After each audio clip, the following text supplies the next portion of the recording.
20 on me, case emergency. Ain't no cap in my rap. Real I know it's the truck. More profit mean extra. Emerald white out full of pressure. That cereal milk smoking right. But that Obama rant some special. Kansas City, I'm a chiefer. Shout out to K5 on new one. Country thuggin', I was hustling. I always had it on me. Booming like OJ the Juice. Till a nigga told on me. From now on, it's relentless. Ain't no love, we ain't friendly. If she want me on him. No the law, she get the business. No the law, still the motto. Empire. Hello, welcome in. It's your boy Qcity. And it's your boy Taj Bravado. And we here with the Birds of a Feather podcast. So we're about to get into last week's game against the Panthers. We're gonna look ahead to next week versus the Packers. Go to end division. We're gonna do some betting points on Gimmie props and then City talk at the end. So come on with me and enjoy this ride.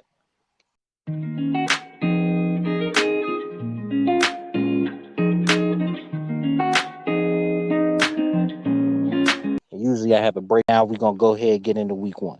All right, so last week we had a win against Carolina. Man, was it good. Before I get into it, I gotta let the man go first. Tell me what you thought about the game, bro. Should I start offense or defense? Which way you want to lean? You want to lean offense or defense? Man, I have my own thoughts about the offense, but I mean, like the defense, they stepped up. They came deep. Okay, well, since seeing we both have positive things to say about the offense, I'm gonna go defense first. Then. So, I mean, rewind that. Since we both have positive things to say about defense, I'm gonna go offense first. There you go. There we go. So, offensively, I'm not disappointed, but I'm not thrilled either. I don't have anything negative to say about Desmond Ridder, even though a lot of people are tending to have a negative opinion of him. So my thoughts from watching the game, just from watching it through and then seeing the all 22s, is the pass protection in the first half was horrible. Specifically, Caleb McGarry and surprisingly the $120 million guard we just signed. They were both pretty bad at pass protection. Caleb McGarry was giving up instant pressures because people were saying that, you're not trying to find pits in XYZ, but it's kind of hard to find pits when you got a pass rusher right in your face when you say hike. Now, I will say, and not to cut you off, this is truly just the back and forth nature of it. I will say, I specifically thought they schemed up protections to cover McGarry in this game because he was having such a problem with Brian Burns moving on past the about midway in the second quarter and for the rest of the game.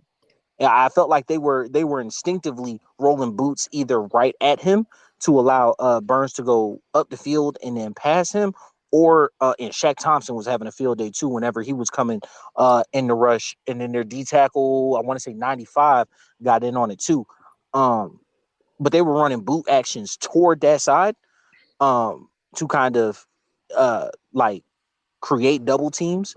And I felt whenever there was a back that wasn't out in protection, that wasn't out in the route, such as Algier being in, he was used as the chip in that situation. So I did feel like they recognized that like McGarry was being overpowered. But go ahead.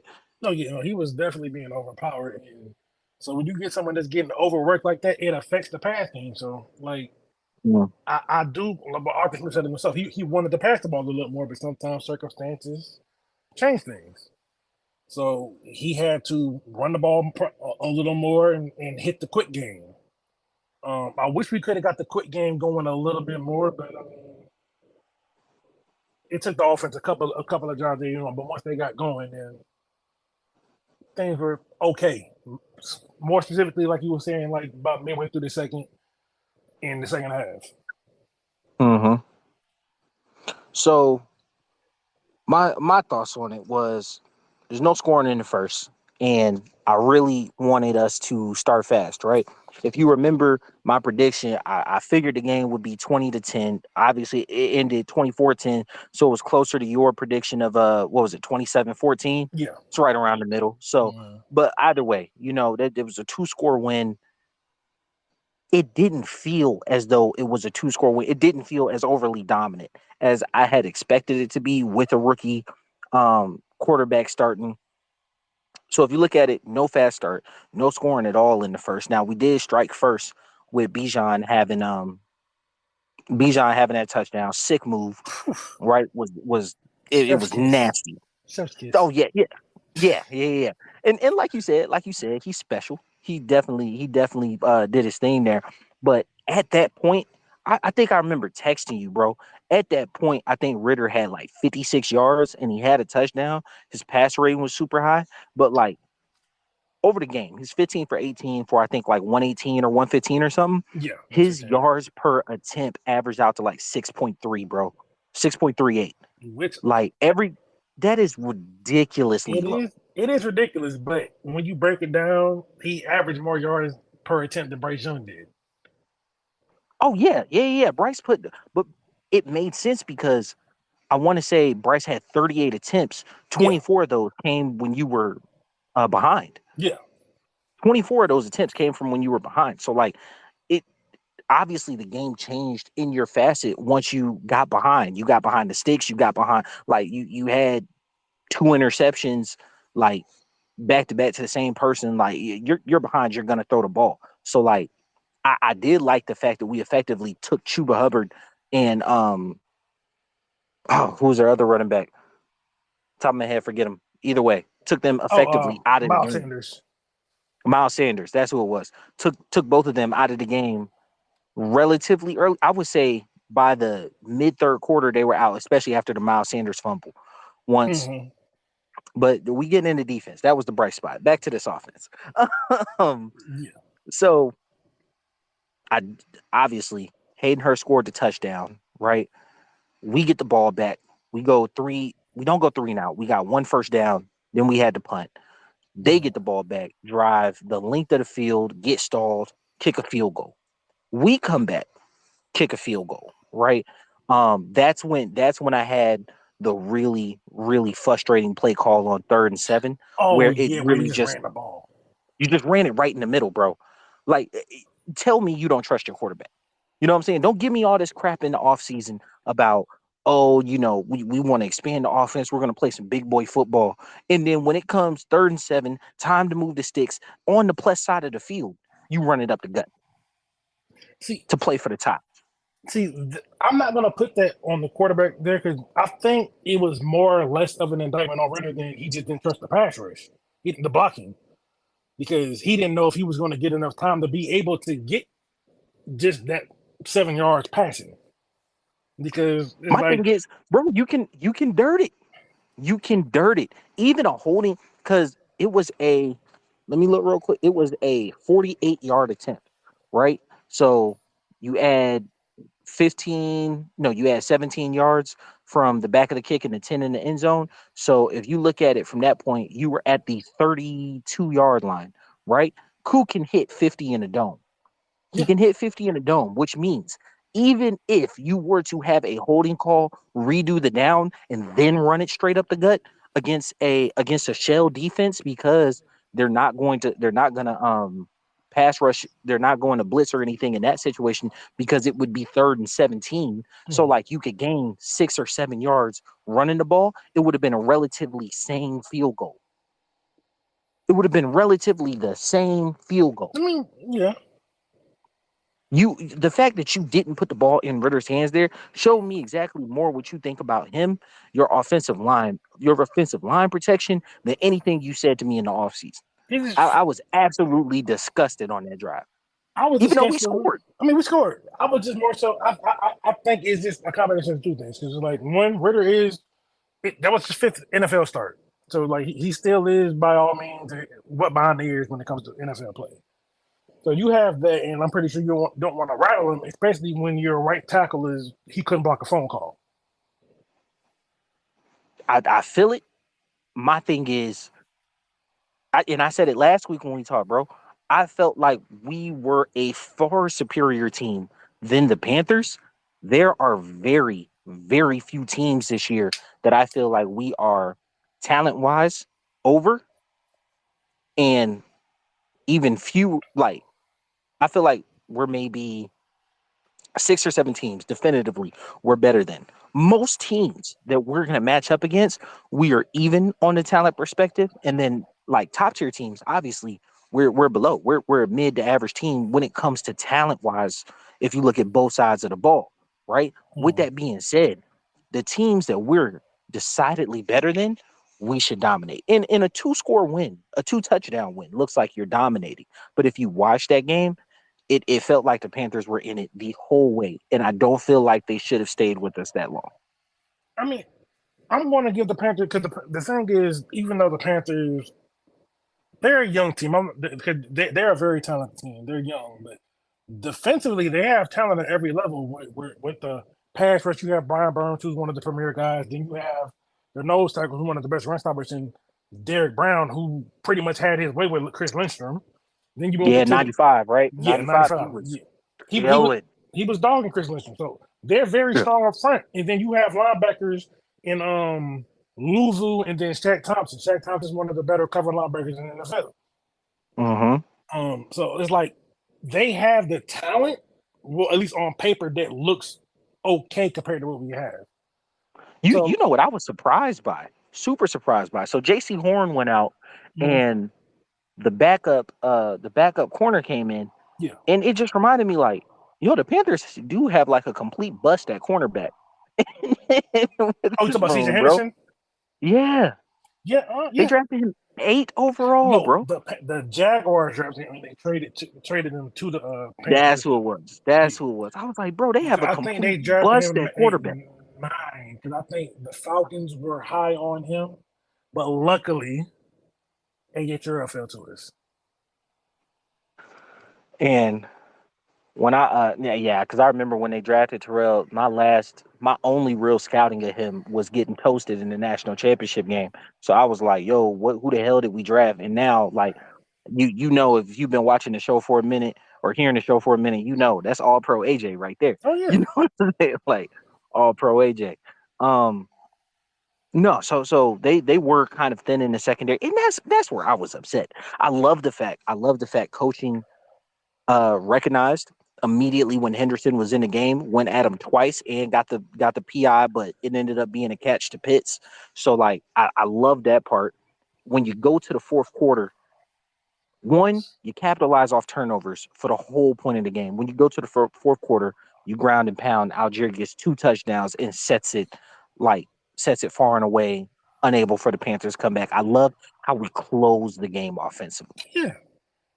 I love Algier was running like a man that's worried about his job. He's like Bijan, you here, but you ain't taking this. Nah. Because that man came out first run. I'm like, oh, okay. So, and I want to say he ended with 72, 2 touchdowns. Bijan had about 75 to 85 all-purpose yards. You definitely called that. Yeah, I think they both, because Algier, they both Algier had like 92 total with the 2 touchdowns. Bijan had about the 85 with the 1 touchdown. Yeah, and so that's the strength of the offense or whatever. But like now, the crux of the offense, the crux of my issue. Drake London had 1 target, 0 receptions, 0 yards. Yeah. He had 1 target. Kyle Pitts, 3 targets. What the fuck are we doing? See, I'm not going to harp to, because it's game 1. You know, if you look at the landscape in the league, quarterbacks for the most part, very few did good. Even Joe Burrow, Mr. 275, he threw for 82 yards that game. Joe Burrow gets the benefit. Joe Burrow has been to the Super Bowl and the AFC Championship game in back-to-back years. I'm not going to compare a third-round quarterback out of Cincinnati to a Heisman Trophy winning, highest offense ever scoring, number 1 draft pick overall. I understand that, but I say that to say that it's week 1. It's like everyone's rusty. The only So here's there was like two here's my thing. quarterbacks that look good, Tua and Jordan Love. To me, from what I've seen, those are the quarterbacks that look the best in week one. But I thought Justin Herbert had a pretty good game. I thought Lamar, even though they completely switched up the offense, he didn't look as great, but he had a pretty good game. Deshaun Watson, even with the pick, had a pretty good game. And like when I think of body type and play style, I think Ritter's ceiling is a poor man's Deshaun Watson. I can see And that. like I not seeing him, it baffled me because the best parts of him were completely taken away. No inseam piercing throws, no across the middle drag routes to London, no secondary throws, secondary layered throws to Pitts. And I'm like, bro, that's what he excelled at last year. No, I understand that, but at the same time, you got to factor in that pass protection was an issue. So when you're having pass protection issues, that kind of takes away those throws. So, But here's my thing. Mm-hmm. You were running the ball down their throat. Yeah. You were when it was 21-10, they put the ball in the air 2 times after that. I get it where it's like I want to play conservative, I want to conserve the lead, I want to, get my team in the best position. I completely understand all of that. You put the ball in the air 2 times, one was a drop, the other was a pass interference that ended up being a catch. What other than that, and I call that ball in the air. He attempted more passes, but they were all at the line. They were all screens, like back screens to either a wide receiver or a running back, which are just like at the line actions. I don't consider that putting the ball in there. I mean, it's not. I mean, I understand what you're saying, but it's just like you have to play to the strength of your team. And that day, the strength was not passing because you didn't have the time. Because Caleb McGarry is noticed to struggle against more athletic pass rushers. So he has, and that worries me as we continue to go forward into the season because now Brian Burns is elite. Brian Burns is elite. We're going against 3 elite pass rushers after this because you got Brian Burns week 1, then you got Rashawn Gary week 2, then you got Aiden Hutchinson week 3, and then you got Josh Allen week 4. It's not going to get any sweeter. It's not. And you can't really continue to hide him without keeping Colin as a blocker, which eliminates him as a pass catcher. No. I look at Arthur as a very capable schemer. I think he's going to figure it out. I'm not gonna be too harsh on him because it is week 1. And it could have just been a bad game. Yeah, because I could give Caleb. It could have just been a bad game. Now Chris Lindstrom, boy, my man was getting bent over a barrel. It was tough. It was tough for him. The day was long. The day was long. Yeah. Because I seen the took his lunch Brown, money all day. him just chopping him and then throwing him. That one. I remember that play. That one was tough. Ritter stepped up and then he tried to do like this one-legged joint, and it didn't work out for anybody. Because Caleb got beat. I mean, because Chris got beat and then Caleb got beat too. So he was like, okay, dang, let me avoid Brian Burns, and then here come Derek. So it's the right side of the line did him no favors. I do expect them to clean that up because it was lack of pass protection. And then on the plays, like it was an improv play. Ritter rolled out, Sean Pitts lofted it up, let him upfield. Got called back for holding. Not holding. Drake London wasn't set. I remember that. Yeah, it's just like penalty because he never got set. He went in motion to the right side and then never got set and immediately came back to the left. Yeah. So even when I go back to there were 1 preseason drives, there was literal penalties too. They got to clean that up because last year we were one of the least penalized teams in the league. This year, and it's the only thing that kept us in games. It's the only thing that kept us in games. Yeah. So I'm gonna need them to clean that up, clean the penalties up, and improve on the pass blocking. I believe Chris Lindstrom is going to get better, but I need Caleb McGarry to really look himself in the mirror and man up. Now, a bright spot for the offense, one that I thought would be a little bit more troublesome, wide receiver 2, Matt Collins looked very good. He's got strong hands. Strong hands. He was able to reel in some passes that were a little bit off target. That's another thing. Ritter's on target percentage was 18. We're gonna delve into that deeper, but that's not now. he was able to reel in some off target passes. The part that I loved him at, man is a dog in the run Oh game, yeah, bro. no, Man is a dog in the run because game. when we had signed him, I had did my little deep dive as I do with most Falcon signings. I came to know that he was one of the top rated run blocking receivers in the league. So for a one And fresh like, offense, a guy like that is a necessity. yeah, he's never gonna get off the field because Mm-mm. like it was Algiers run. He just obliterated the corner and then was looking toward the safety, but the safety ended up making the like shedding him and making the play as Algier went behind him and started to do like the serpentine thing. And I was just like, yo, that's a grown man right there. That's a grown man. So he looked good. I thought that would be a weak point, but overall, I would give the offense if I was grading this offensive game, I'd have to give it a C minus. You scored 24 points, so I'm grading hard, maybe a C plus. I'm gonna give him just a solid C. Mm-hmm. I mean, Yeah, it passed for week one, but we need to see improvement. absolutely. Now, on to the good part of the game. This fucking defense, man. Loved it. This defense is legit. And Jesse Bates showed he is well worth the money. Oh, he worth every penny. He worth every penny and then some. Yeah, Like 10. 3 turnovers on game one. I'm not gonna lie. I was holding my breath when he went out. Oh What was it, an yeah, ankle or a calf? Like yeah, man, I was crying on the inside. Like, yeah. I was. But outside of him, I was. AJ played great. now AJ played amazing. Somebody we talked about, and I'm not gonna lie, when I watched him, I immediately thought of you. 44, my Troy boy Anderson, yeah, Anderson. He is so improved in pass coverage.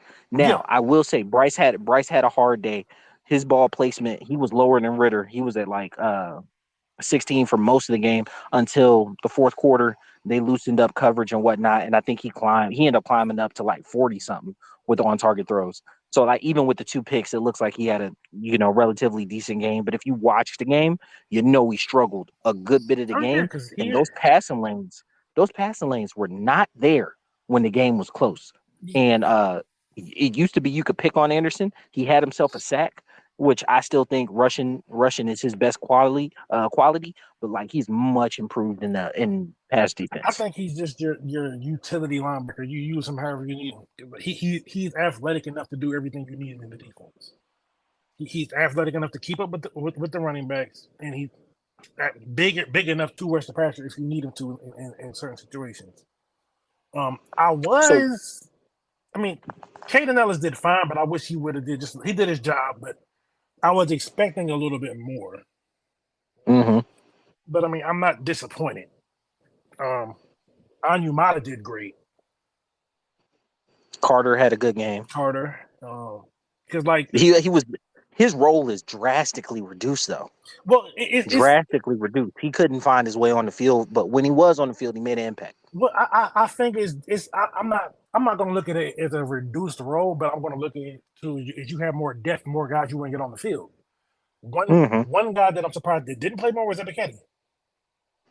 Um, it seemed like he was on the field for mostly just third downs. I mean, I'm pretty sure he had more snaps than that, but it's like I kind of expected more snaps out of him. I'm sure it'll probably improve as the season goes along, but yeah, What? But the fact that we're having this conversation, I don't think it's a conversation we've had in years about this team. It's the fact that like we actually have depth on defense. oh yeah, There are actually people who can rotate in, and Grady looks like a natural fit next to Calais. Like those two are like peas in a pod. They play off each other so well, and they get interior pressure quickly. oh yeah. Like it was very nice. It was where Grady really flashed to me was on that fourth down stop. Because Carolina seemed like they were moving the ball pretty effortlessly. I'm just like, oh snap, it's the same old Falcons. And then they tightened up. And then from that point on, it was, no, looking back because they got that stop and the defense just turned it up after that. I think that I think being able to I think being able to rotate, keep bodies fresh, have depth at linebacker specifically when you're asking your big bodies to just be like run stoppers and double team eaters has has really been like an eye opener to see what this defense could really run into. Now, not to not to diminish Jesse's performance. Mm-hmm. We're playing a rookie. Both of those interceptions were gifts. He stared them down, but he's holding down that back line. And like you said, AJ, no one pass deflected, no catches allowed. Yeah. Monster game. Now, but see, this is us being Falcons fans for a while. Yes, it was a rookie quarterback, but it was nice for us to make a rookie quarterback actually look like a rookie quarterback. Not gonna lie to you, my mind immediately went to Geno Smith's rookie year. I remember Falcons playing the Jets on Monday Night Football. It was Geno Smith's rookie year, and I was like, "Oh, this." It was like week 3 or 4, and I was like, "It's a rookie quarterback. We should be fine." He came in there and lit our ass up, bro. And since then, I have feared rookie quarterbacks playing this Falcons Yeah. defense because it seems as though anytime we play a rookie, they have a career day. Yeah. We're the bright spot that gets those rookie quarterbacks another year. It's like, well, he had a good game against this Falcons defense. Yeah, that's definitely been the thing. So just them coming out this weekend and souring that narrative, loved it. It was, and I can take it with a grain of salt, even though rookie quarterback, all this and that, week 1. I think that I think we had a great game, and I'm really looking forward to the challenge in week 2. Oh yeah, definitely.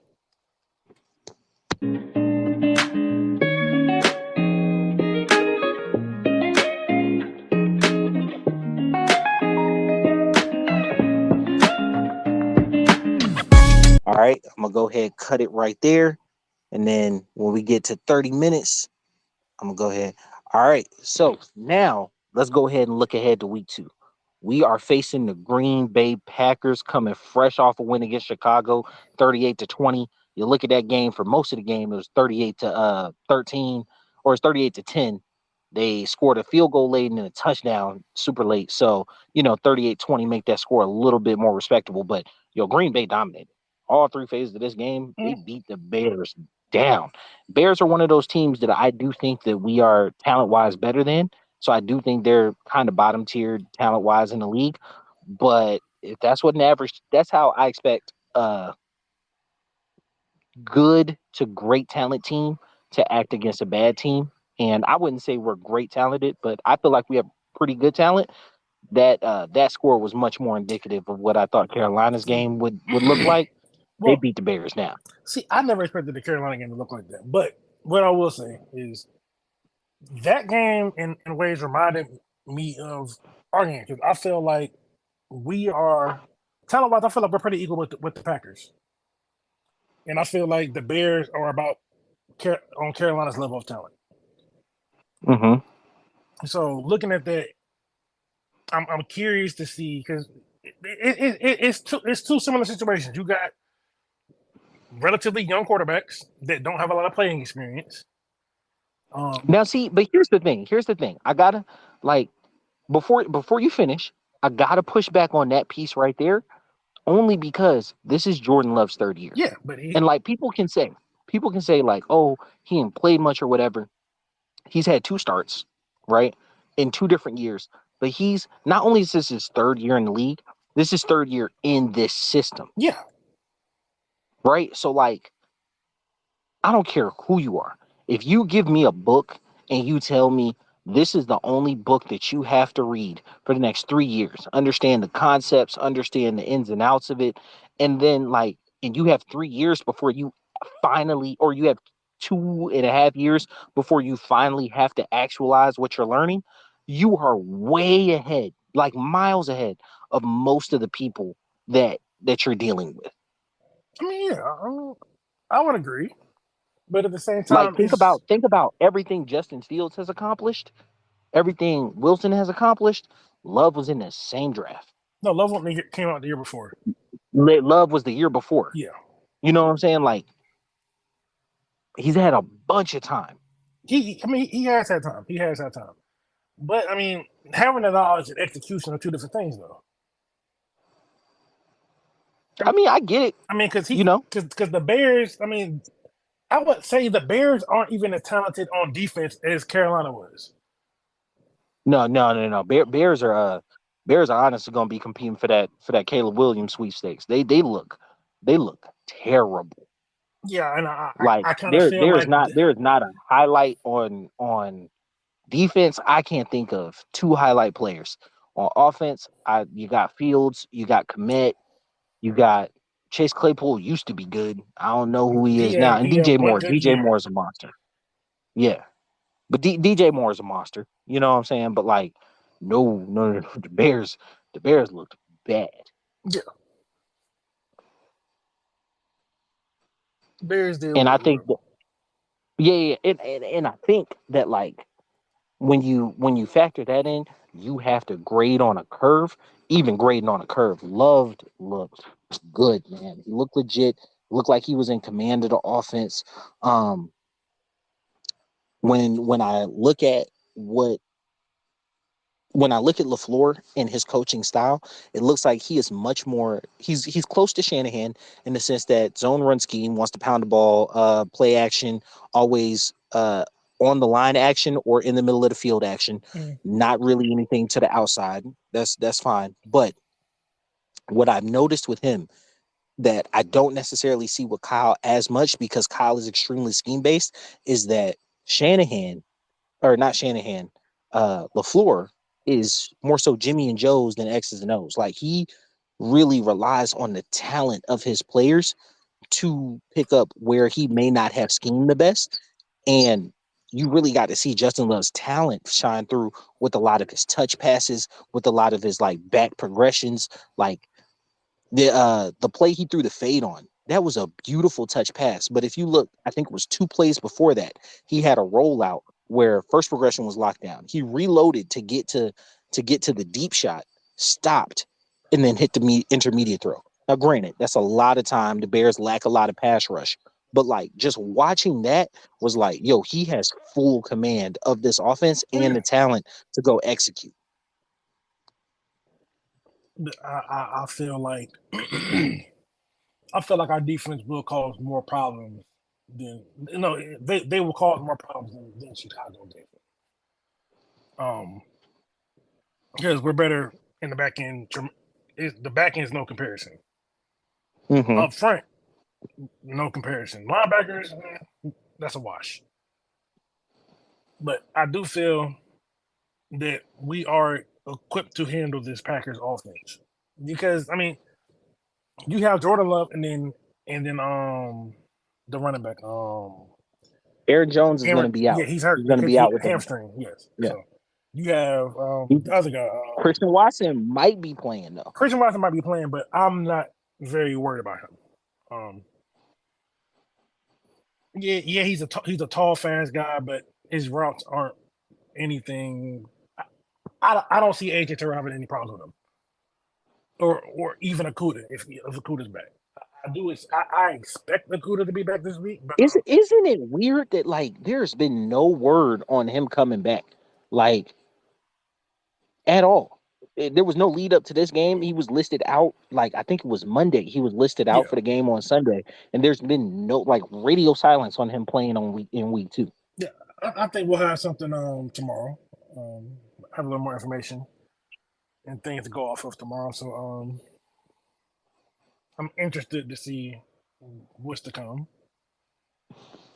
Now, our defense was our bright spot in week 1, and so I am interested to see how they will look against what is perceiving to be a high flying offense. But on the flip side, since our offense wasn't exactly what I was looking for in week 1, I think about them going against this Joe Barry led defense, right? He is not a huge blitzer. His man concepts all have Jair Alexander at the center of them, shutting down like his side of the field. But if we struggle in pass protection again, Ritter is not only going to get picked, they're going to have a sack field day, because if we leave Pitts in or if we leave a running back in, they will treat Ritter just how they treated Fields with like leaving a spy. And since Ritter doesn't have the capability to escape in that regard, they're going to send that spy on a blitz and force him to make a middle of the field throw Well, due to the with fact that three dudes in the face. due to the fact that of how we run the ball, they can't play it the same way. Because the Bears' running game is Justin Fields. Our running game is our running game. Now that is true. That is So true. like I will give it to the fact you can't get that too careless like that because when you have an effective run game, it slows down pass rushes. Because even going back to the Carolina something I did. game, the second half, the pass rush didn't, even though they didn't throw the ball a whole lot. In the chances he did throw, he had more time because the run game was going. So I expect that in Green Bay is a middle of the pack run defense. So I expect us to be able to run the ball very effectively, and it should open up the pass better because Rashawn, even though Rashawn Gary is an elite guy, he's on pitch count right now because he's coming back from an injury. I think he tore his ACL last year, so he's only playing on third downs. So there's going to be opportunity to pass on the earlier downs that may not have been there last week. Now, when it comes to how we're setting up our offensive sets, I will say the creative package that we talked about. Obviously, CP84 he ain't in there. You know what I'm saying? He's rehabbing. He's coming back. We're can't wait to see him. But like, so his role was kind of switched by Matt Collins. So if you think about it, Matt Collins, Pitts, London, Bijan, and Algier on the field at the same time.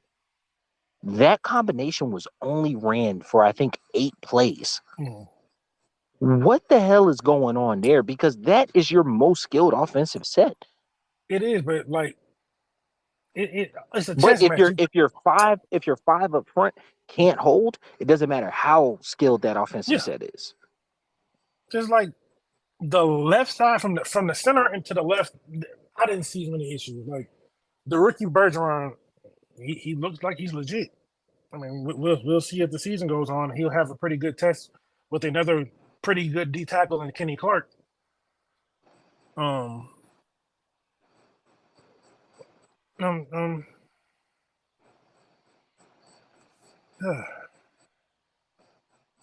Lost it.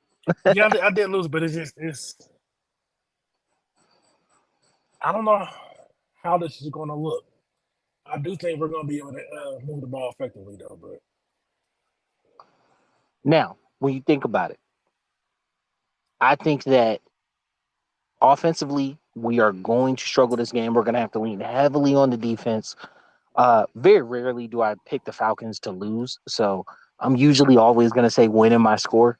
But like this is a very tentative 22 to 25 win. So like, or no, I would say 24-20. Falcons, 24-20. It just all depends on the improvement we can get from the O-line this week. What was last? I mean, McGarry is a bad pass blocker, but is he going to at least be able to give you at least get in his way this time? If McGarry can get in the way, then we'll be able to pass better. If he's just a paperweight, then it will be a struggle. I think it just ultimately just depends on the protection, and I do expect there to be a lot more tips this week. I do expect him to give McGarry a lot more help this week to help the offense stay on track, and hopefully we can clean the penalties up.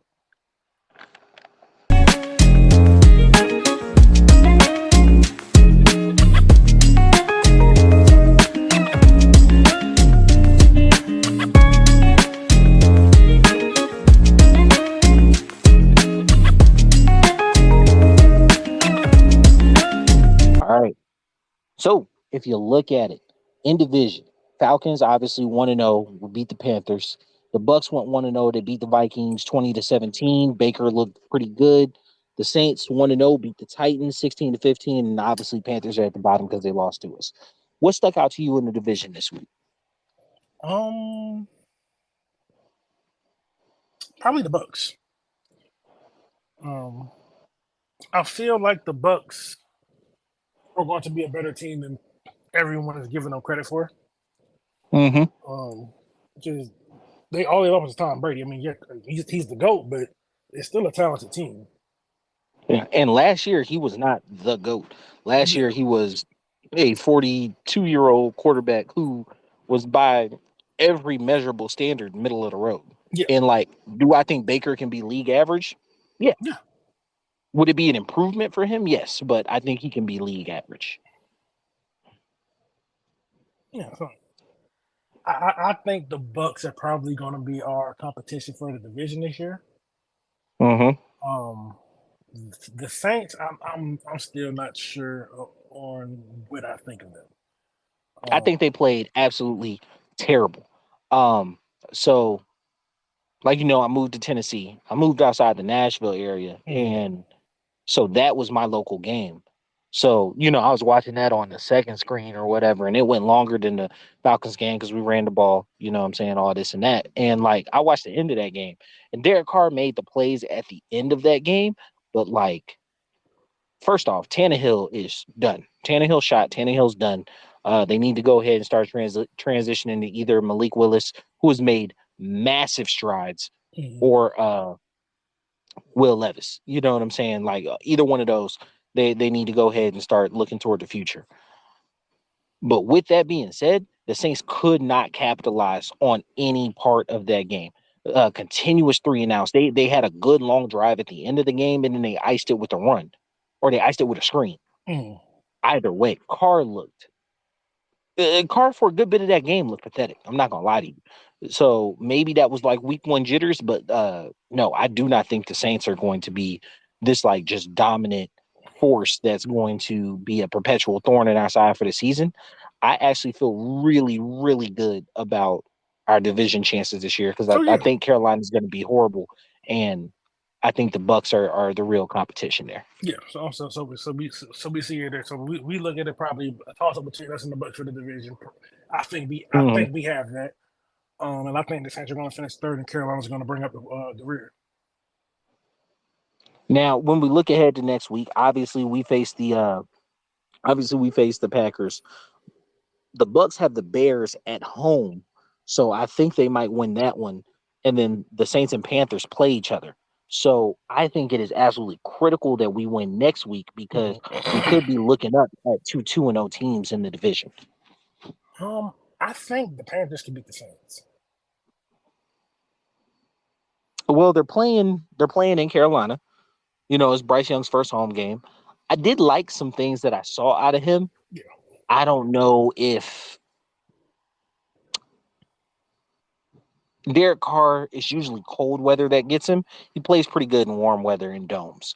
Mhm. So I don't see that being a factor that knocks him out. I just now he does like most quarterbacks doesn't like interior pressure. So if Derek Brown and Brian Burns can have the same game they had against us, yeah, yeah, no, it's gonna be a long day for him.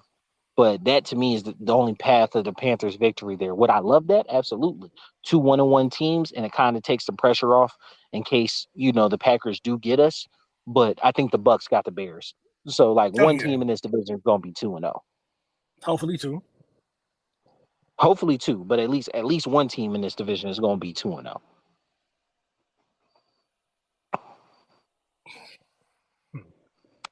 I think one of the things that really surprised me in the Bucks game, um, I know the Vikings they're doing like this soft rebuild. They're trying to rebuild without actually saying that they're rebuilding. Like they quietly let go of like all their veterans. They have like buku loads of cap space, but they still paying Kirk Cousins a shit ton of money.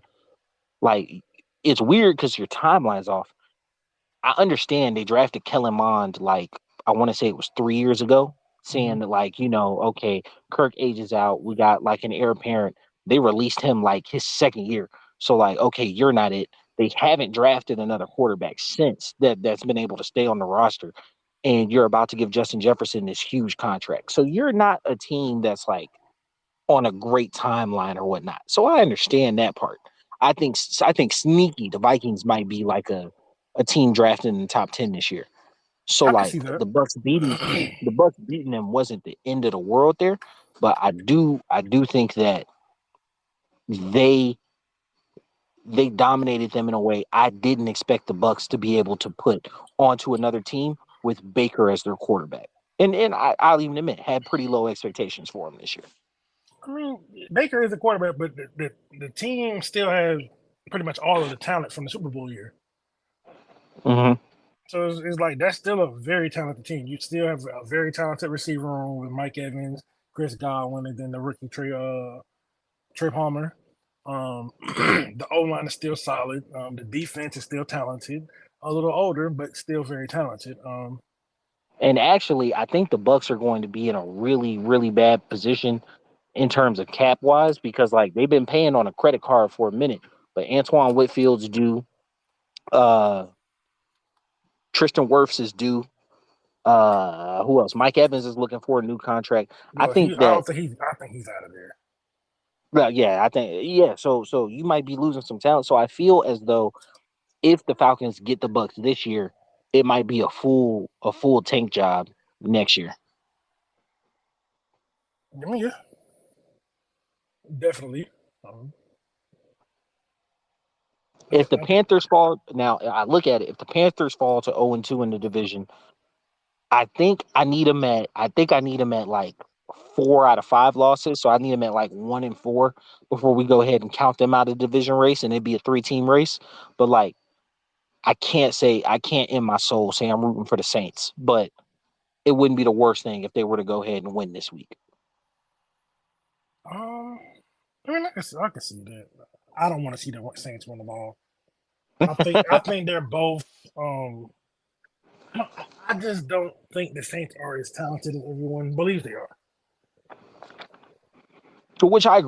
Which I agree with. I don't think like, especially after watching that game. Now, granted, the Titans might have a top-notch defense, like with Jeffrey Simmons and uh who else? Harold Landry. Like it might be the best defense in the league, bro. It might, but they really put the clamps on the Saints. Yeah. All right.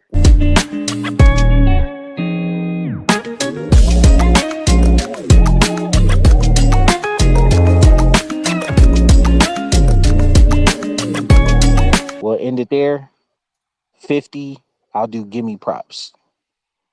All right. Now it's time on to the betting portion. Give me props. Give me props. I post my player prop bets on social media, usually because we drop this pod on Tuesday. It's gonna be Wednesday this week, but the player props usually aren't out for the next week until Thursday. So come basketball season, when we drop the Hawks pod, I'll be putting the betting props on there as well. So 2 and 3 to start the year. I had Bijan to score a touchdown, cash that.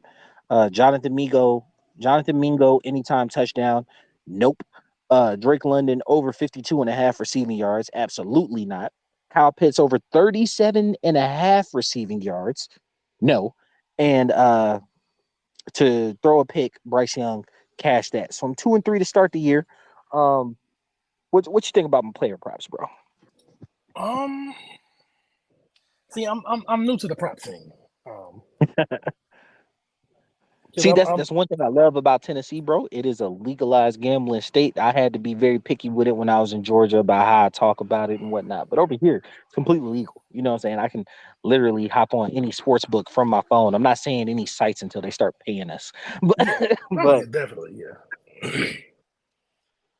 but no, I'm definitely going to like whenever an opportunity presents itself, I would definitely get onto one of these sporting sites. And but I like the Bijan one. the Um, Bijan anytime touchdown, that was like it had terrible odds, but like it's easy money because like you knew at some point in the game he was scoring a yeah, touchdown. The Jonathan Mingo one, it had like pretty bad odds, but I was like, I have my limits, so I put my limit on it, and I'm like, if I make it, cool. If I don't, that's fine. That was my shot in the air. yeah. But London over 52.5 and Pitts over 37.5 not cashing are crazy. Well, That's crazy. Pitts cleared. Pitts here 37.5. Yeah, Look at that, 3-2. Let's go. Pitts had what 40 plus. I can't remember the exact number, but I know it was above Was it 40. 44? I think it might have been 44. Look at that. Yeah, All right, so I'm 3-2. Yeah, My bets let don't me cash pull till this up. Tuesday, so I ain't looked at them yet. But I'm 3-2. Let me be accurate, so I'm not telling you no lies. Yeah, Pitts had 2 catches for 44 yards.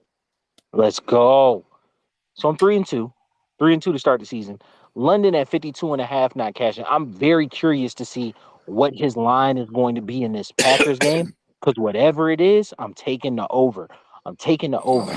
Because I really think they're going to highlight him after having 1 target for 0 yards. I want to say that, but then when you're dealing with a cornerback like Jair Alexander, that's tough to say. If he's falling, That's if he grabbed his suitcase and he traveled. yeah, I'm saying, and he's been known to do that. He has, but he does that against who he considers top flight receivers. Talent wise, yes, Drake London has that respect. But like actual Production, production wise, he ain't showed it yet. But he hadn't showed that yet. So I could see if it being a Jair Alexander for defensive scheme purposes, I'm on right side of the field corner. I'm gonna stay on the right side today. yeah, Like you just line Matt Collins up over there and put a slot receiver over there so you give London 1-on-1 on the left side. Now, is that a harder throw for Ritter? Yes, absolutely. But it gives you 1-on-1 coverage. And you put toward the sideline actions or quick slant actions that don't actually go digs into the middle of the field so you can draw defenders. I can see him having a day. Even if he's like good in the first half and then Jair travels in the second. I can see it, but I just my thought process with Jerry London. I think his breakout game is going to be week 3 versus Detroit. I I think can see that. I think But I gotta see what the line is. Because if the line is like 38, 39, I gotta take that. I would yeah, feel bad if I didn't. but I think this is going to be the Kyle Pitts game. I mean, I've always said we need to control the middle of the field, and that's how you attack Joe Barry defenses. Yeah, So I'll see whatever line they're coming up with for Pitts. And then to throw a pick for Bryce Young, that was easy. Pretty much any time I play, I usually only do my player props on Falcons. Anytime we play a rookie quarterback or a turnover prone quarterback. So like Baker, anytime pick, I'm definitely doing that one. mm, I like that one. Yeah, because Baker's going to turn the ball over. At least once. At least one. Now it may be a fumble, you know what I'm saying? But hopefully it's a pick because I usually do the anytime picks. And I remember Ritter still hadn't thrown a pick. I put him down as anytime pick against the Ravens. He didn't cash for me and still hadn't. So I might stay away from him throwing an interception. I'm going to be honest. I think this is the week. Oh yeah, no. This might be the week, but I'm gonna stay away. He ain't burned me yet. Yeah, Ritter has actually not disappointed me at all because like I've been dead. I've never nailed a player more than like his point totals, his touchdown totals. Like man's made me a lot of money because like I look at him as decidedly below average, like right below average. He's a 69.8. Like we gonna round up because I don't want to see you in my class next year. You know what I'm saying? Like he is right there. And so like I've seen that quarterback 100 times, so I know how to bet him. right. You know what I'm saying? Not somebody like Josh Allen, like I don't know how to bet you. I don't know how to bet you because you may give me 400 yards, you may give me 40 yards. I don't know who you are. Josh Allen is Jekyll and Hyde.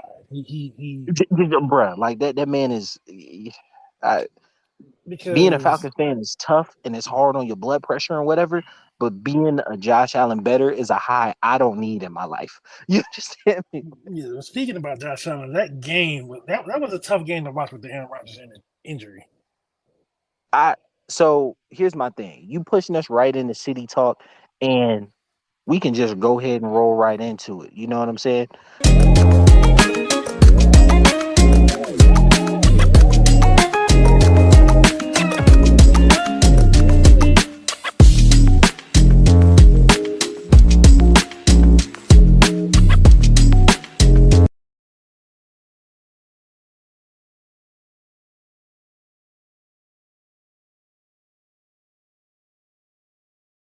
So city talk.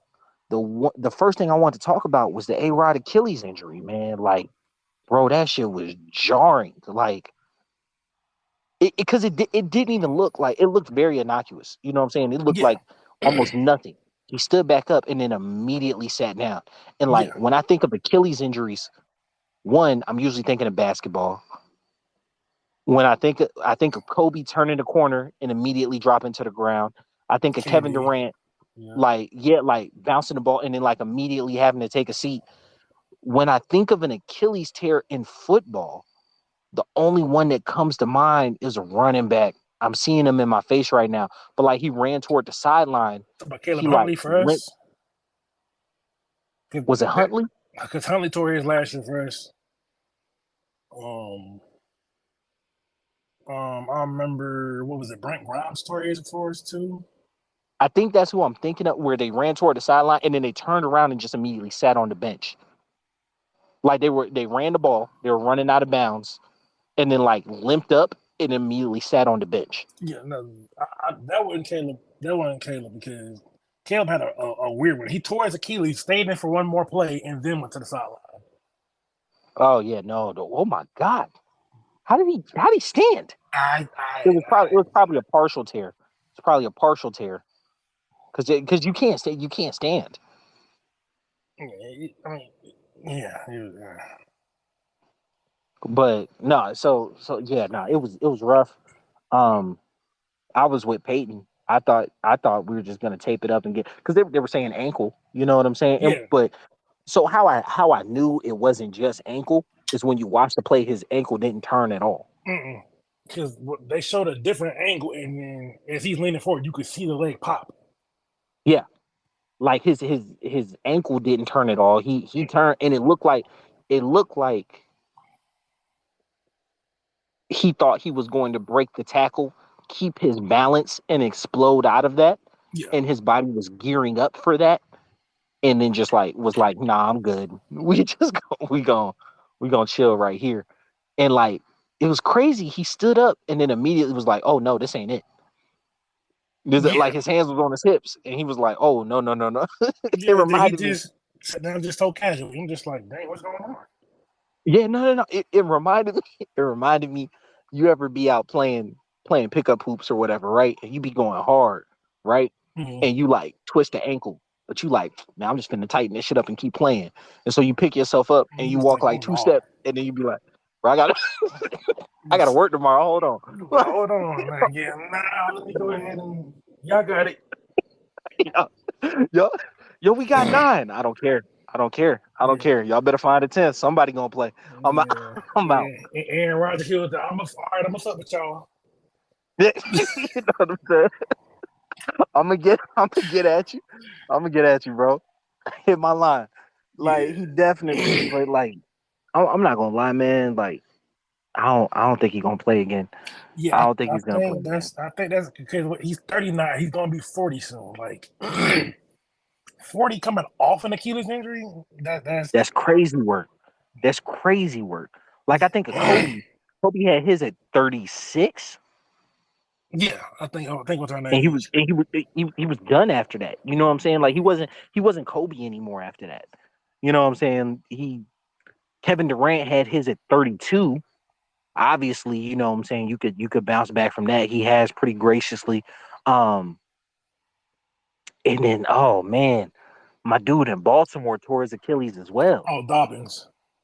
Yeah, man. And Jake, He I can't feel catch for a him, break bro. because he's been hurt He like can't sit, 3 out of 4 years. I but think this is fourth. He's been hurt 3 of them years at minimum. and you know, like I think he tore an Achilles in his left. And so rehab process, running, coming back, you could have overcompensated and that strain the right. And but you know what this also made me think about? Aaron Rodgers had that calf injury in training camp, Yep. right? And Same you thing know happened with had to sit. KD. Same thing happened with K, and it made me think about Joe Burrow. Heavy about Joe Oh, Burrow, bro, and how much they might need to go ahead, even though he played game 1. Because if you remember, Jamar Chase said, like, bro, I'll be fine not to see you till week 5. yeah. You know what I'm saying?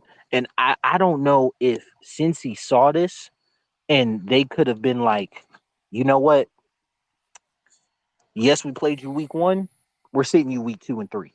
Like fuck it. You know what I'm saying? Eat the games right now. Try to compete. Do whatever you need to do. You can climb out of a 0-3 hole. It's hard, but they climbed out of 0-2 last year. You Yeah, know what I'm saying? You can climb out of a hole, but if Joe tears his Achilles, that's your whole season, yeah, and it most is. likely next season because he's already torn his ACL Yeah, in his rookie year. yeah. So yeah, but I do believe it's on opposite legs, but it's still a lot to deal with. No, but that's the thing.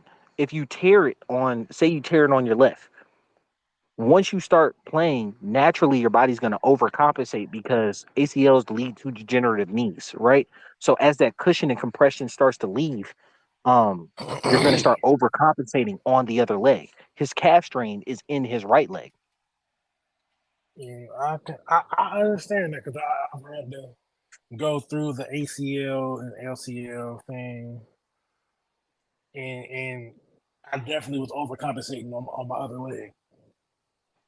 You'll start to see it. You'll start developing muscle in that Yeah, leg, but these are fine-tuned athletes. These are fine-tuned machines, man, and like anything out of whack, your body like you got to think you're constantly using torque throwing the ball. Your mechanics start at the ground and that transfer goes up your body and then whips around through your arm.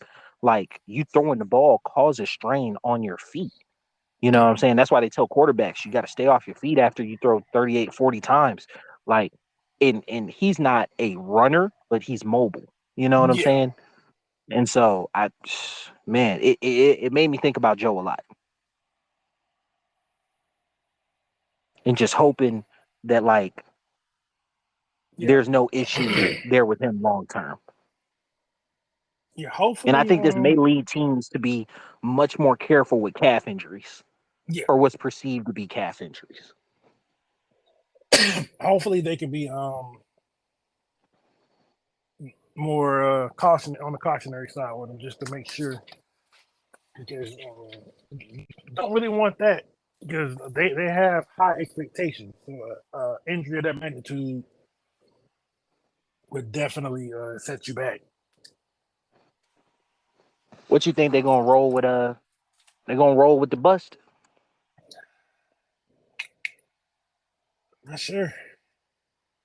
I really don't see anybody out there they could get that would be a significant upgrade. But like, bro, Zach Wilson is whew, Zach Wilson's terrible. Yeah, because I've been seeing things about them calling Carson Wentz. I done seen things about them calling Matt Ryan. Um, Please don't drag that man out of the tomb and put him on the field again. That's borderline malfeasance. I'm not gonna lie. Like, I wouldn't mind it because like that would be the best defense Matt Ryan's ever had. no, no, no, no, no, no. Bro, it was over last year. It was Um, it was over. but but It was but over in 2020, week 11 versus the Chargers when it was an out route to Calvin Ridley with I want to say it was 2 minutes left, and he threw it. He had the three-step drop. He was perfect. It was an out route. He threw it, and he didn't have the arm to make it, and the Chargers intercepted the ball. And I knew right then. I said it's over. And we kept him for 2 more years after that. And then the Colts gave him a year. It's over, bro. So he's awesome. It's over. It's over. You can't put him on the field no more. He gonna oh, get hurt at this point. Like he gonna get like, bro, it was over last year. Remember, they bitched him last year, and they were like he's hurt, but they were like, bro, regardless of the injury, my man's was getting benched. yeah, I mean, Like the Colts came out and said, regardless of the injury, this man is getting benched. but the Colts was a shit show. Like because the O line because he was came there in the promises one of the best O lines he's ever had. This that, and the third, and the O line was horrible. The Jets O line is horrible. That is, I mean that is true. Like That and is he ain't true. mobile. It ain't mobile. He ain't going nowhere. Like people talk about what kills me is the passes people get because like people talk about Herbert or like not reaching certain things or whatever. But like Wilson has had a terrible free outside of Elijah Vera Tucker, he's had a terrible line the whole time he's been there. The whole time he's been there. They drafted Mekhi Becton. He can't play. Yeah. Mekhi Becton cannot play, bro. Like,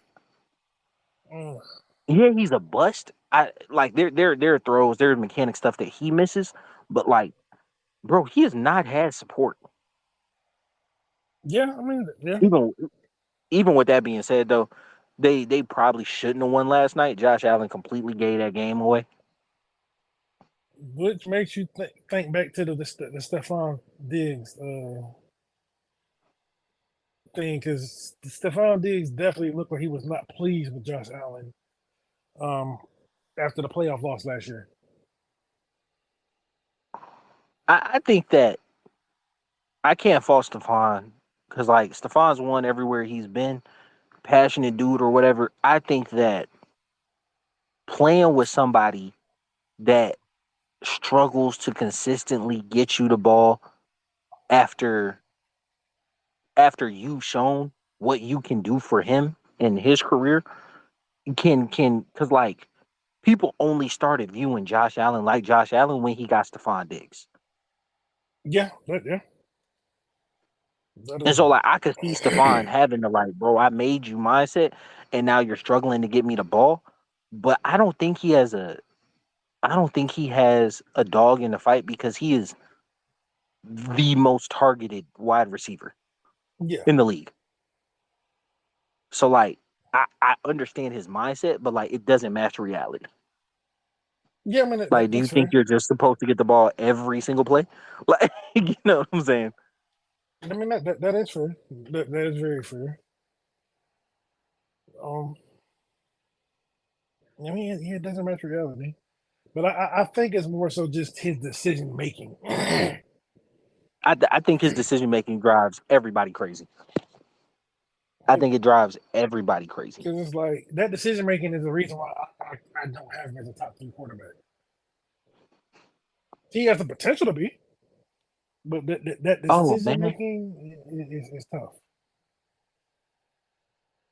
that and $2 will buy you a bag of chips. Like I think people fall in love with the idea or word potential so much because like I've been saying for years that Tua is better than Herbert, Mm-hmm. right? And like I get so much hate and slander for that, but it's like, bro, they match up and they play. Tua wins. Who's been to the playoffs? Tua. Like people treat Herbert as though, and this is not to slander the man. You know what I'm saying? People treat Herbert as though he's won multiple MVPs or even has a playoff win. Like, bro, Trevor Lawrence has passed Justin Herbert in Yeah, my eyes already. because he walked them down in the playoffs. Just already. And what he's done for the team. His team was 1-7 at a point. They made it to the playoffs. Yeah, His team was 1-7. They made it to the play. And like, but and it's not just like a Herbert thing. Like I get so frustrated with it when like you're not actually looking at what's happening. You just want to fall in love with talent. And like that's my thing with Justin Fields. You know what I'm saying? Like, yes, Fields has all the tools, talent, potential in the world. He's not actualizing it at all. At all. And he hadn't done it. He hadn't done it. So don't sit here and tell me about potential. Tell me how good he can be. Bro, what are you actually doing? right. What are you actually doing? See, You know what I'm saying? and that just brings me down to the back to like Ritter. Okay, so Atlanta fans are talking about, oh, we need to bring in Trey Lance, and I'm just like, as much as Ritter has to do, Trey Lance is the worst version of Ritter. Sure, he Way worse has. version. Way worse version. Yeah. Sure, he has maybe a stronger arm, but that's about it. No, Trey Lance doesn't see the field. He's not a natural runner. He actually that's a great point. He's a bad version of Ritter Yeah, because like Ritter is mobile, but he's not a runner. And Trey Lance was drafted like quote unquote as a runner, but like it's very much the same to where like he is not a high level athlete at the NFL level. no, He's got enough motion to move, but he has straight line speed. He has almost no pocket awareness and no pocket agility. No. That's why Purdy like beat him out by a mile. You know what I'm saying? Like it wasn't even close. And if you look at him, he's stiff. Now he got a cannon, he got an arm. Yeah. But like, yeah, no. And I'm not gonna lie, I was one of the people that was like, damn, we drafted Pitts, we could have got Fields. But like one of the knocks on Fields was that he doesn't see the field. And when you watch him play, he doesn't. Yeah. He does not see the field. Like he is so apt to take off. And it was kind of one of the things that like people thought about Lamar. But if you watch Lamar scans the field. Yeah, he'll You know what I'm scan the saying? field, then run. Fields is the other way around. He's gonna be like, oh, first guy throw up and I'm taking off.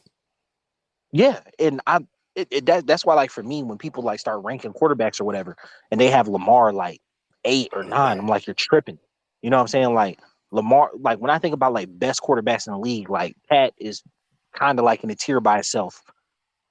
Joe, to me, in the past 2 years has shown that he is quite squarely number 2. Like there's really no like debate there. Then you got the old guys who fell off, which was like Brady and Rodgers. You know what I'm saying? But they, damn, both of them basically gone this year. Then like the next tier / group is like Lamar, Lawrence.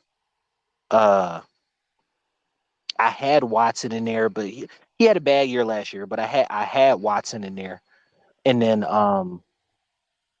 it's kind of that group, and then after that is when I got Herbert, Tua, and then kind of like a little further down, you get like the Mac Jones.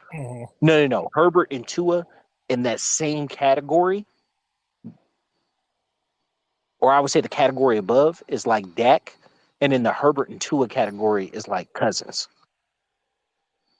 I consider them all pretty much the same quarterback. Herbert has more physical tools, but in terms of production and team wins, like they're the exact same quarterback to me. I can see that. I can see it. So I was actually having a conversation about the Tua and Herbert thing, and I feel like because people were saying, "Oh, Miami should have took Herbert," and you could probably argue that Herbert might be a better fit for Miami, just due to the vertical weapons that you have with its arm strength, and that Tua could be a better fit for the Chargers. Just from a weapon standpoint, I think Tua could probably bring the most out of those guys, and Herbert could probably bring the most out of them. Now, I wouldn't say that would be the worst thing in the world, strictly because for somebody who has a big arm, the Chargers dink and dunk a lot. Yeah. And for somebody who has a quote unquote weak arm, the Dolphins throw the ball deep a lot. Yeah. And so like I could see them flip-flopping and thriving in those categories, but I do believe Herbert is a better talent than Tua. And with that said, that's kept Brandon Staley employed longer than he should have. Whereas Tua being in that position would have magnified that coach being incompetent much quicker. Yeah. As it did with Brian Flores. You know what I'm saying? And not to say Brian Flores was completely incompetent in whole essence, but I think like as a coach for Tua, no, he did not fit the bill there. And you see with Mike McDaniel, you know what I'm saying? That like he's creative. He schemes to his strengths and whatnot. And like you didn't get that with Flores. And I don't think he would have got that with McDaniel. I don't think Herbert's getting it. You know what I'm saying? I don't think Herbert's getting it. And that to me is keeping him from reaching his potential. But with that being said, what you're showing me is you're just like middle of the tier quarterback, bro. It's like when people put him in top 5 or whatever, I'm like, yo, what are y'all seeing, bro? Because like to me, y'all just like enamored by the talent instead of like what's actually happening. Yeah. I think that, and that's honestly what happens a lot. Because the talent potential thing, they fall in love with that instead of the actual production. yeah, like if you look at it, NFC South, who's the most quote unquote talented quarterback in the division? Might be Bryce Young, honestly, the most talented. Yeah. But like he is going to finish last in this division. Yeah. You know what I'm saying? Who is the most, if you just say talented quarterback in the NFC East? It's probably Jalen. It's probably Jalen. That one doesn't really count. It's probably Jalen, because I was gonna say Daniel Jones, but no, it's probably No, Jalen. I mean, If you you look got at the Dak over there most, too, though. you got Dak. Dak's the best quarterback in that division. I think Dak is better than Jalen. You know what I'm saying? Like, Jalen ranked as the number 2 quarterback last year was bananas. He had one good year, bro. Like, it was an awesome year. It was an awesome I year. mean, yeah, but You it's got his, to it's give his it to him. third year. Like he's got better every year. So I think it's just the culmination of things. No, no, no. I think the arrow is pointed up, but him being over Joe Burrow last year was bananas. In like that top 100 and most of these discussions, that's bananas, bro. That's fair. That's fair. Um, so but Jalen probably is the best, the most talented quarterback, but Dak is still a better quarterback. You know what I'm saying? Just by the fact that he's done it year over year over year. You know what I'm saying? That's another thing. I feel like people get to year 7, 8, and 9, and people just think like they're done growing, they're done getting better. You know what I'm saying? Look at Matt Ryan. Didn't he won his MVP in year 10 or year 9? 2016. Year 8. Year 9, right? Year 9, 8 or 9, one of the two. Well, no, because he drafted in 2008, which means he played in 2008. So like year 9. So he But won it, it in it was it was 2016 when we won though. it's 2016, yeah. Yeah, But so that'll be 2008, that'll be 9, year 8 10, then. 11, 16. No, it's year 9, bro. You're not counting 2008, but you need to count 2008. 8 will be the first year, right? So the 8 and then Yeah, 8 more so years. 8, 9, 10, 11, 12, 13, 14, 15, 16. It's 9. 8, 9, 10, 11, 12, 13.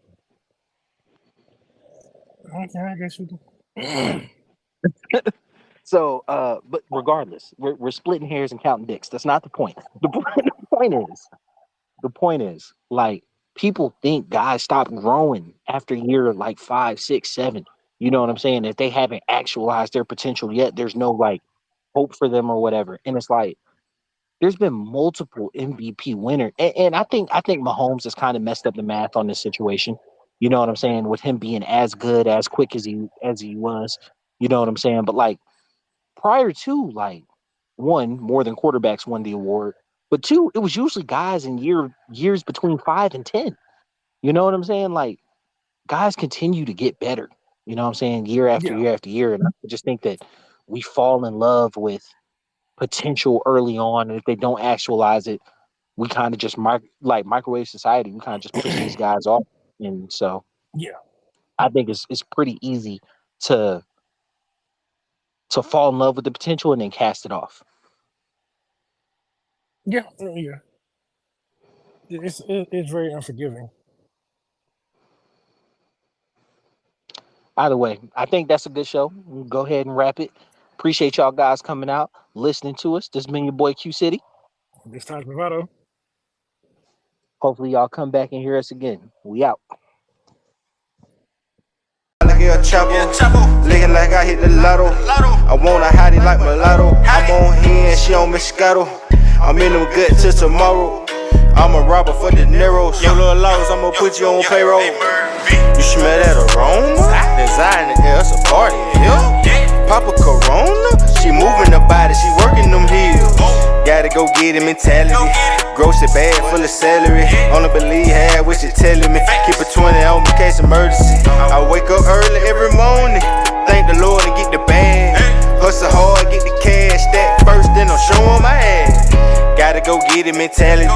Grocery bag full of celery. Only believe half what she telling me. Keep a 20 on me, case emergency. My babies, that's who I grind for. That's who I do it for. Like the Navy, that's who I'm toting that iron for. Keep one in the head like a thought, nigga. Yeah, I fuck with Ty, he a boss, nigga. Foot on their neck, I exhaust, nigga. Niggas cross me, so I cross, nigga. Them stripper was lit last night. 500, what it cost, nigga. Shit was really legit last night. Had them hoes at the house, nigga. Instagram, Snapchat, Triller. What they say about Jay, he a go-getter. Used to have them fat sacks in the grove, nigga. Late nights, early morning, my dough, nigga. You You smell that aroma? Design in the air, it's a party in here. Pop a Corona, she moving the body, she working them heels. Gotta go get it mentality. Grocery bag full of celery. Only believe half what she telling me. Keep a 20